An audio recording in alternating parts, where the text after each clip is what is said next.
तो अब तो मोबाइल का ज़माना है और सब लोग जब नंबर बदलता है तो अपनी जानकारी मोबाइल से दे देते हैं।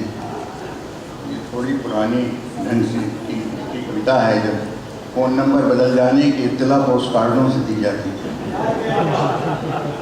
तो ये कविता है मेरा नया फ़ोन नंबर। थोड़ी सी ज़्यादा पंक्तियों की कविता है, इसके लिए मुझे माफ़ कीजिए। मेरा फ़ोन नंबर बदल गया था, बदल गए फ़ोन नंबर की सूचना देने को कई पोस्ट कार्ड लिखे मैंने और तमाम दोस्तों के पते पर उन्हें पोस्ट कर दिया। दोस्त ने कहा एक पोस्ट कार्ड प्रधानमंत्री को भी डाल दो। प्रधानमंत्री को पता नहीं कब तुमसे कोई काम पड़ जाए। मुझसे क्या काम पड़ना था प्रधानमंत्री को, लेकिन मैंने सोचा कि काम पड़े ना पड़े पर मेरा नया फ़ोन नंबर प्रधानमंत्री के पास भी हो, इसमें हर्ज क्या है। और एक पोस्ट कार्ड मैंने प्रधानमंत्री के पते पर भी डाल दिया। प्रधानमंत्री का कार्यालय चाहता तो एक सिरफिरे का शगल मानकर मेरे पोस्ट कार्ड को कचरे की गलियां में डाल सकता था, पर मेरे पोस्ट कार्ड के पता नहीं क्या क्या अर्थ निकाले गए।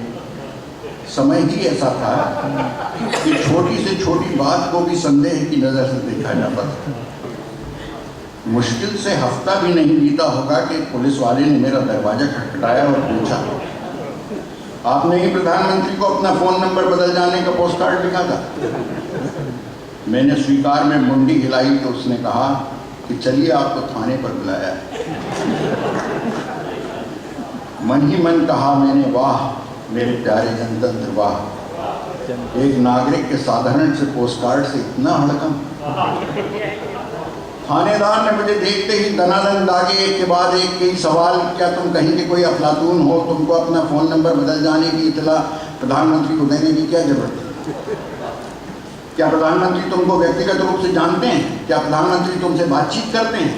प्रधानमंत्री से तुम्हारी कितनी बार बातचीत हुई और कब कब? पिछली बार तुमने प्रधानमंत्री से कब बात की? मैंने कहा रुकिए श्रीमान, जरा सांस तो ले लीजिए। प्रधानमंत्री से मेरी कोई जान पहचान नहीं। मैंने सोचा लेकिन कि मेरे जैसे साधारण नागरिक के फ़ोन नंबर बदल जाने की सूचना जब दूसरों को दे रहा हूँ तो प्रधानमंत्री को भी दे दूँ।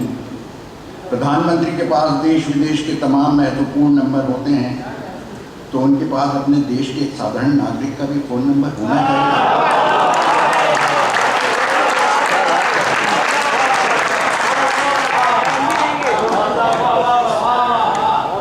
क्या इस जनतंत्र में प्रधानमंत्री और एक साधारण नागरिक के बीच चुनाव में वोट देने के अलावा और कोई संबंध नहीं? प्रधानमंत्री को अपनी पार्टी के लिए वोट मांगने के अलावा एक साधारण नागरिक से बात करने का क्या कभी और कोई कारण नहीं हो सकता? थानेदार को शायद लगा कि मैं कोई सिरफिरा हूँ और व्यर्थ ही में अपना वक्त मुझ पर बर्बाद कर रहा है। ऊपर का आदेश नहीं होता तो वे कब का मुझे दो एक झापड़ मारकर भगा देता। उसने लगभग बड़बड़ाते हुए अपने बगल में खड़े खंडवे से कहा कि सरकार के केसों के साथ फंसा देती है। जाकर मेरे लिए चाय बोला और इस बीच उसका फ़ोन आ गया और थानेदार फ़ोन पर बतियाने में मसरूफ़ हो गया। मैं थक गया था और इस बीच इतना वक्त गुजर गया कि मुझे झपकी आ गई। अचानक मेरे फ़ोन की घंटी बजी और मैंने लपक कर फ़ोन उठाया। फ़ोन पर बोलने वाले ने फरमाया कि मैं प्रधानमंत्री बोल रहा हूँ। देखिए मेरी घड़ी अचानक बंद हो गई। क्या आप बता सकते हैं कि इस समय क्या वजह है? मैं किसी और से भी पूछ सकता था, लेकिन अचानक मेरी नज़र अपनी टेबल पर पड़े आपके पोस्ट कार्ड पर पड़ी और मैंने सोचा कि मैं क्यों ना आपसे ही पूछ लूँ कि क्या समय हुआ है। मैंने कहा बहुत बहुत शुक्रिया प्रधानमंत्री जी कि आपने मुझे इस लायक समझा। मैंने कहा बहुत बहुत शुक्रिया प्रधानमंत्री जी कि आपने मुझे इस लायक समझा।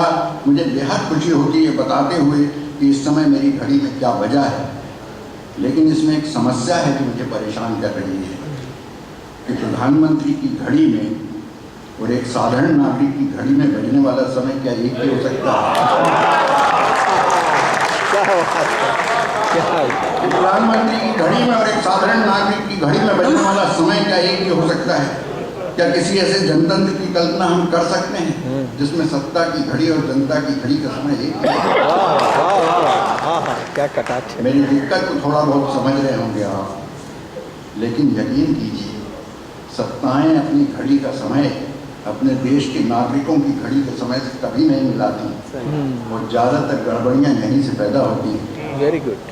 तभी मुझे पुलिस वाले ने झिझोड़ कर जगाया और गुर्राया कि जाओ घर जाओ और आइंदा ऐसी हरकत करोगे तो अंदर कर दूंगा। धन्यवाद।